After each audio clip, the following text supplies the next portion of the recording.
नमस्कार मित्रों, भगवत चर्चा में एक बार फिर आप सबका स्वागत है। हम लोग भगवत गीता के 12वें अध्याय भक्ति योग पे चर्चा कर रहे हैं। हम लोगों ने 12 श्लोकों तक चर्चा कर भी लिया है। इन 12 श्लोकों में भक्ति योग का प्रकरण चल रहा है। तो भगवान श्री कृष्ण ने सगुण साकार रूप को उपासना करना सबसे श्रेष्ठ और सरल उपायों में बताया। तो भक्ति को श्रेष्ठ बताने के बाद अब भक्त के लक्षण भी बता रहे हैं। 13वें श्लोक से लेके 19वें श्लोक तक भक्त के क्या क्या लक्षण होते हैं उनको भी बताया है। सामान्यतः हम लोग भक्ति को समझते हैं कि अपने आराध्य की आरती कर लेना, फूल चढ़ा देना, फल चढ़ा देना, उनके नाम से व्रत रह लेना, यही भक्ति है। भक्ति सिर्फ इतनी नहीं है, सिर्फ नाम का जप नहीं है आराध्य का। आराध्य के गुणों का जब तक आपके जीवन में प्रवेश ना हो जाए, आराध्य के गुण आपके व्यक्तित्व से रच पच न जाए, तब तक भक्ति का कोई अर्थ नहीं है। वस्तुतः भक्त और भगवान में कोई भेद नहीं होता है, कोई अंतर नहीं होता है। भक्ति के अंदर जो गुण होते हैं वही भगवान में भी हो जाते हैं, क्योंकि भगवान भक्त से कोई भेद ही नहीं करते हैं। उसको वो सब कुछ दे देते हैं जो उसको चाहिए। जो नहीं भी चाहिए होते, अगर उसके श्रेय की बात है तो उसको दे देते हैं। तो भक्ति कैसे की जाए ये तो बताया उन्होंने कि समर्पण कर दो बस, और कुछ नहीं चाहिए। भक्ति का कोई विधि विधान नहीं है। बाकी उपासनाओं का तो कोई एक तरीका होता है, योग में भी विधियां होती हैं और बहुत सारे पूजा पाठ में भी उनकी विधियां होती हैं, लेकिन जो भक्ति होती है परम की, उसकी कोई विधि नहीं होती है। एक विधि जरूर बता देते हैं, ज्ञानी लोग बना देते हैं या बनी है, लेकिन हर व्यक्ति की अपनी अपनी अलग विधि होती है, श्रद्धा होता है, भक्ति होती है। जैसी श्रद्धा वैसी भक्ति, इसीलिए कहावत भी चल पड़ी है। एक ही देवता की लोग कई कई तरह से पूजा करते हैं, तो भक्ति की कोई विधि नहीं है, बहुत सरल है। सिर्फ एक विधि है, एक शर्त है, वो समर्पण। पूर्ण समर्पण हो जाए तो भक्ति हो जाती है। और भक्त में क्या क्या गुण होते हैं, असली भक्त में ये कैसे पहचाना जाए, जाना जाए, ये बता रहे हैं। तो विधि के ऊपर इसीलिए कृष्ण जी ने कोई जोर नहीं दिया है। भक्त की कोई विधि नहीं बताई है कि आपको भक्ति का कैसे करना चाहिए, कि आप करताल और मझीरा ले लें और जोर जोर से भजन गा रहे हैं, ये भक्ति नहीं है। या आप 16 सोमवार या इतने मंगलवार को आप व्रत रह लें, तो ये भक्ति नहीं है। ये भी भक्ति नहीं है कि आप इतने किलो प्रसाद चढ़ा दें, इतने किलो दूध चढ़ा दें, इतने किलो मेवा चढ़ा दें, या सोना दान कर दें, चांदी दान कर दें, ये कर दें, वो कर दें, ये भी भक्ति नहीं। ये सब विधियां नहीं बताई कृष्ण भगवान ने। सिर्फ ये बताया कि भक्ति ही मार्ग ही श्रेष्ठ है, और भक्त के लिए जरूरी है समर्पण करना। विधियों के चक्कर में नहीं पड़े, क्योंकि विधि भक्त की हो ही नहीं सकती। इसी वजह से भक्ति की बात करने के बाद भक्त के गुणों पे आ गए हैं, डायरेक्ट गुणों की चर्चा करने लगे हैं कि एक भक्त के अंदर क्या गुण होते हैं। क्योंकि हमारा समाज जिनको भक्त मानता है, पूजता है, क्योंकि अक्सर क्या होता है कि हम लोग भक्त को भी पूजने लगते हैं, बड़ा मान-सम्मान दे लेते हैं। ये खैर हमारी अपनी एक सहजता और सरलता है, एक अलग बात है। मगर इस वजह से बहुत बार पाखंडी लोग भी वो ऐसा ही आचरण करने लगते हैं और दिखाने लगते हैं कि हम भी भक्त हैं। तो अगर कोई व्यक्ति एक तारा ले करके वो भगवान का नाम जप रहा है, तो इस नारद नहीं हो जाएगा। या कोई कृष्ण जी के मंदिर में जा करके नृत्य करने लगा पागलों की तरीके से, और ये सोचे कि हम मीराबाई, नरसीदास ये सब हो गए, तो नहीं, वो कुछ नहीं है। हो सकता है कि वो सिर्फ ढोंग कर रहा हो। हालांकि भगवान उस ढोंग को भी स्वीकार करते हैं, फिर भी अपने प्रिय भक्तों को वो बता रहे हैं कि आप फिर भी असली भक्त और नकली भक्त यानी ढोंगी को कैसे पहचानें। और ठीक है, आप असली और नकली ढोंगी को ना पहचानिए, लेकिन आपके अंदर कितनी भक्ति है स्वयं आप कैसे जानें कि हम भक्ति के मार्ग पर कितनी आगे पहुंचे हैं, कैसे जजमेंट करें। इसीलिए उन गुणों को बताया है और बड़े विस्तार से बताया है। 13वें अध्याय से लेके 13वें श्लोक से लेके 19वें श्लोक तक इतने श्लोकों को कृष्ण भगवान ने भक्ति के लक्षणों के लिए दिया। ये बहुत महत्वपूर्ण बात है। 13, 14, 15, 16, 17, 18, 19 7 श्लोक भक्ति के लक्षणों पे ही है। खैर, तो लंबी भूमिका अब न बनाएं, आइए विषय पे चलते हैं, यानी श्लोकों को देखते हैं। तो आज हम 2 श्लोक ले रहे हैं जिन पे चर्चा करेंगे। सामान्यतः एक श्लोक पे चर्चा करते हैं। 13वां और 14वां, इन 2 श्लोकों में 12 लक्षणों की बात कही है भगवान श्री कृष्ण ने कि जो भक्त होते हैं उनके अंदर ये 12 लक्षण जरूर होते हैं।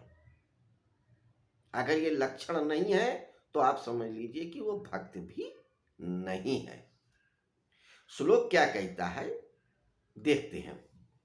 अद्वेष्टा सर्वभूतानां मैत्रा करुण एव च निर्ममो निरहंकारा सम दुख सुखा क्षमी संतुष्टा सततम योगी यतात्मा दृढ़ निश्चया मयि अर्पित मनोबुद्धिर्यो मद भक्ता सामे प्रिया।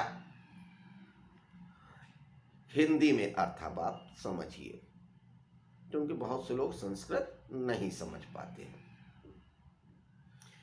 सब प्राणियों में द्वेष भाव से रहित पहला गुण आप समझिए, जो विशिष्टता है। सब प्राणियों में द्वेष भाव से रहित, सारे प्राणियों में, कोई भी हो उनसे द्वेष भाव ना करें।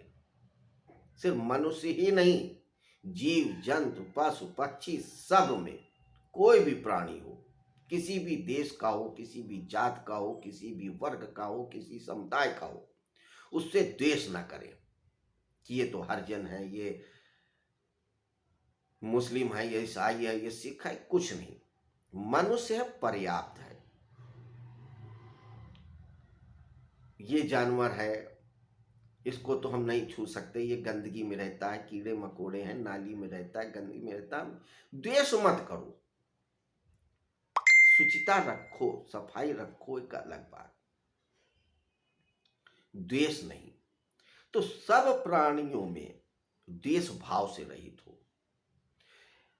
द्वेष भाव को थोड़ा और समझे। द्वेष अक्सर हम लोग उनसे करते हैं जो हमारे समकक्ष में होते हैं, या हमारी लाइन के होते हैं, या हमारे व्यवसाय नौकरी प्रतिष्ठान में होते हैं। हम उससे द्वेष रखते हैं कि हमारी इससे थोड़ी कंपटीशन सा रहे, कि हम इसकी वजह से आगे नहीं बढ़ पा रहे हैं, या आगे बढ़ेगा तो हम पीछे रह जाएंगे। इस तरीके का द्वेष रखते हैं। उनसे भी द्वेष ना रखें। कई बार हम उनसे भी द्वेष रखते हैं जो आगे बढ़ जाते हैं। हमारा उनसे कोई लेना देना नहीं है, वो अपने कर्मों से, अपने भाग्य से बढ़ रहे हैं, लेकिन हम द्वेष रखते हैं कि अरे उसने इतनी बड़ी गाड़ी ले लिया, इतना बड़ा मकान ले लिया, द्वेष, एक जलन रखने लगते हैं। इस प्रकार के भाव नहीं होने चाहिए। भक्त है तो अगर आप भगवान की भक्ति कर रहे हैं, रोज मंदिर जा रहे हैं, भजन कर रहे हैं, पूजन कर रहे हैं, कीर्तन कर रहे हैं, वो आपके अंदर अगर ये गुण है कि आप बेवजह लोगों से द्वेष रखते हैं, जलन रखते हैं, कुढ़न रखते हैं, तो आप भक्त नहीं हैं।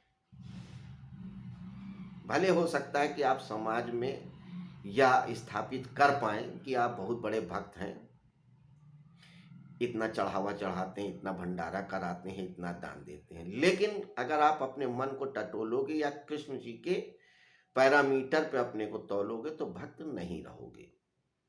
तो जो सब प्राणियों से द्वेष भाव से रहित हो और मित्र भावना वाला हो, सबके प्रति एक मित्रता की भाव हो, वो आपका मित्र है या नहीं है, आपसे दुआ सलाम करता है या नहीं है, लेकिन वो आपका भाव उसके प्रति मित्र वाला ही रहे। जब भी वो मिले आप हंस के मिलो, परिचित है तो, नहीं परिचित है तो, सबके प्रति मित्र वाला भाव हो, दयालु भी हो और ममता रहित भी हो। दया का भाव होना चाहिए, दया का भाव नहीं है तो भी भक्त नहीं हो। अब एक थोड़ा सा अजीब सी शर्त रख रहे हैं, थोड़ी अलग सी, ममता रहित हो। ऊपर तो उन्होंने कहा दयालु हो और ऊपर से कह रहे हैं कि ममता रहित हो। थोड़ा सा अंतर समझे इस कंट्राडिक्शन में। दयालु होना ममता रहित होने में थोड़ा सा अंतर है। दया का अर्थ यह है कि कोई जरूरत पे है, कोई आपकी शरण में आया तो आप उसकी सहायता करें, या आपको लगता है इसकी सहायता करनी चाहिए, उसके जरूरत में काम आना चाहिए तो काम आए। आपके अंदर इतनी दया होनी चाहिए, ममता होनी चाहिए। लेकिन अब आप उससे बंध ना जाएं। ममता का अर्थ है आप उससे बंध ना जाएं कि बड़ा अच्छा आदमी था, या हमने इसकी सहायता किया, अब ये हमारे साथ रहे, अच्छा है, वैसा है, या किसी भी व्यक्ति से, किसी भी वस्तु से आप जुड़ ना जाएं कि ये व्यक्ति बहुत अच्छा बोलता है, हमारे साथ बहुत अच्छा व्यवहार करता है, और आप उससे बंध जाएं। ये नहीं होना चाहिए। जमता जोगी बहता पानी, जितने दिन का साथ था, चला गया चला गया। नदी है, बहती है ना, तो नदी किसी घाट से प्रेम नहीं करती है। आज इस घाट में है, बह गई तो अगले घाट में, फिर वो अगले घाट की हो जाती है, तो वो जल अगले घाट का हो जाता है। फिर वो जल या लहर ये नहीं याद करती है कि हम पीछे किस घाट में थे, अस्सी घाट में थे कि सरस्वती घाट में थे। जिस घाट लग गई लहर उस घाट की हो गई। रमता जोगी बहता पानी, जहां रम गए सो रम गए, पानी की तरह है। इस लिहाज से वो कह रहे हैं ममता रहित, किसी भी वस्तु से, किसी भी व्यक्ति से, किसी भी सिद्धांत से ममता या प्रेम नहीं करना है, जुड़ना नहीं है, तो असली भक्त नहीं जुड़ता। दयालु हो, सबके प्रति प्रेम भाव रखता हो, द्वेष ना रखता हो, अहंकार रहित हो। सिंपल सी बात है, कोई अहंकार ना हो। इस बात का भी अहंकार ना हो कि मैं बहुत बड़ा भक्त हूं, हमको कृष्ण जी ने दर्शन दे दिया। कुछ लोगों को इस बात का भी बड़ा गुमान हो जाता है कि हमको रात में भगवान जी ने दर्शन दिए थे, उस बात से भी मगन हो जाते हैं। हालांकि कृष्ण भगवान जब दर्शन दे ही देंगे तो उसके अंदर अहंकार रहेगा ही नहीं रहेगा। अगर आपके अंदर ये अहंकार है जरा सा भी कि हमको तो कृष्ण भगवान ने दर्शन दिए थे स्वप्न में, या ऐसा हुआ, या उनका आशीर्वाद रहा, तो आप समझ लीजिए कि वो आपका भ्रम था, आपकी भक्ति नहीं थी, आपका सम्मोहन रहा होगा, कोई वास्तविकता नहीं रही होगी। तो अहंकार नहीं हो किसी भी चीज का, चाहे धन का हो, चाहे शिक्षा का हो, चाहे पद का हो, चाहे स्वास्थ्य का हो, चाहे बल का हो, किसी भी प्रकार का अहंकार नहीं होना चाहिए। भक्त में भक्ति का भी अहंकार नहीं होता है कि मैं भक्त हूं कृष्ण भगवान का या किसी का भी, तो ये भी अहंकार नहीं होना। सुख दुख की प्राप्ति में सम, सिंपल सी बात है। सुख आता है तो भी, दुख आता है तो भी। बहुत बार हमारे यहाँ सब लोग रोने लगते हैं, कहने लगते हैं, अक्सर आपको भी मिल जाते होंगे ऐसे लोग, या आपने भी कहा होगा कि अरे हमने तो भगवान की बहुत सेवा की, इतने साल से तो हम पूजा पाठ कर रहे हैं, व्रत त्योहार रख रहे हैं, हमको क्या दिया भगवान ने सिवाय दुख के। ये भी शिकायत नहीं होनी चाहिए, सम रहना चाहिए। सुख आया तो भी भगवान का दिया हुआ है, दुख आया तो भी भगवान का दिया, ये उसी की लीला है। भक्त कभी शिकायत कर ही नहीं सकता है। हर स्थिति को अपनी स्थिति, परम की स्थिति, परम की लीला मान के चलता है। तो सम रहता है सुख और दुख में भी, क्षमाशील रहता है, निरंतर संतुष्ट रहता है। किसी ने उसके साथ गलत कर दिया तो क्षमा भी कर देता है, बात को गांठ बांध के नहीं रखता। बात आई गई हो गई। ये नहीं कि अगर किसी ने गाली दे दिया तो उसको जीवन भर याद रखें कि नहीं उसने एक बार हमको गाली दिया था। आप गाली दिया, कुछ अपशब्द कहा, कुछ गलत किया, बात आई गई हो गई, उसने क्षमा प्रार्थना कर दिया, वक्त आया उसको जरूरत पड़ी, आप फिर साथ दे रहे हैं। तो क्षमाशील रहे, संतुष्ट रहे, योगी शरीर को वश में किए हुए दृढ़ निश्चय वाला हो।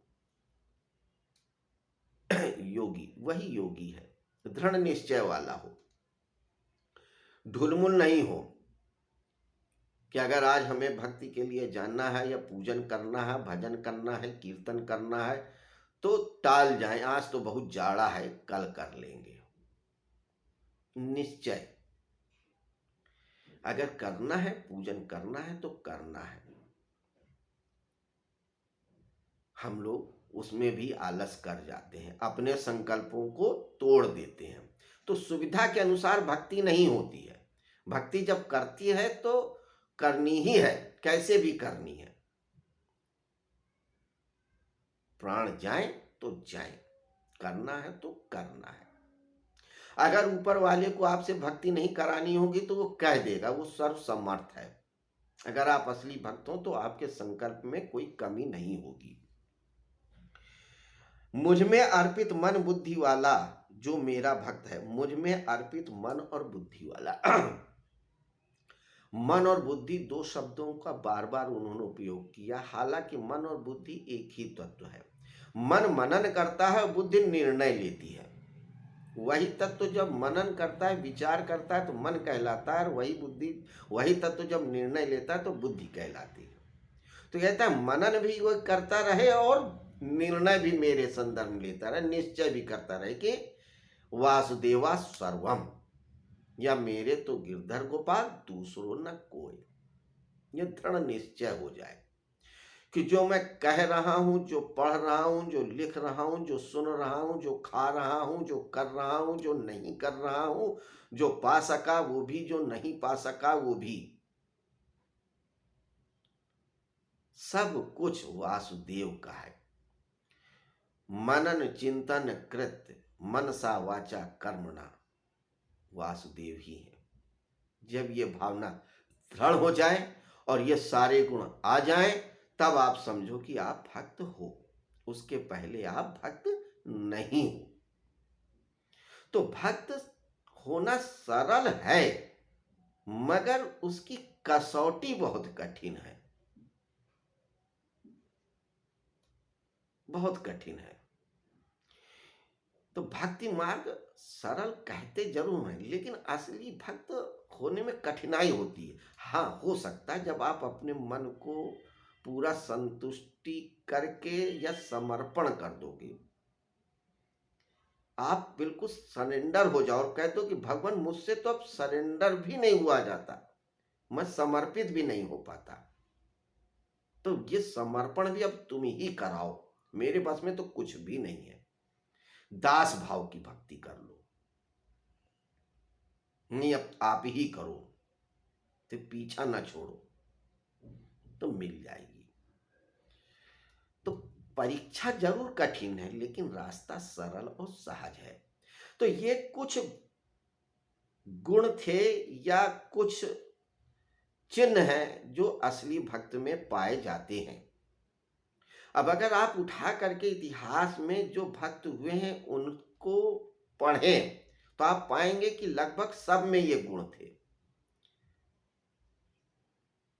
चाहे मीरा हो, रैदास हो, नरसिंह हो, कबीर हो, रसखान हो, पढ़ें तो आपको मिलेगा। सूरदास रहे हो, तुलसीदास रहे हो, सबने बड़ा कठिन जीवन जिया, लेकिन सारी परीक्षाएं उत्तीर्ण किया। तो मित्रों, आगे के और श्लोकों में भगवान भक्त के क्या क्या गुण बताते हैं उनको हम देखेंगे। आज सिर्फ इतना ही 2 श्लोकों पे हमने चर्चा किया, 13वें और 14वें।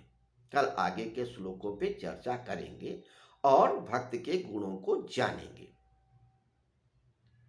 भक्ति बहुत सहज मार्ग है, एक बार फिर हम उसी बात को दोहराएंगे और आज्ञा चाहेंगे। कल फिर मिलते हैं इसी समय इसी जगह पर नए श्लोक के साथ। शुभ रात्रि।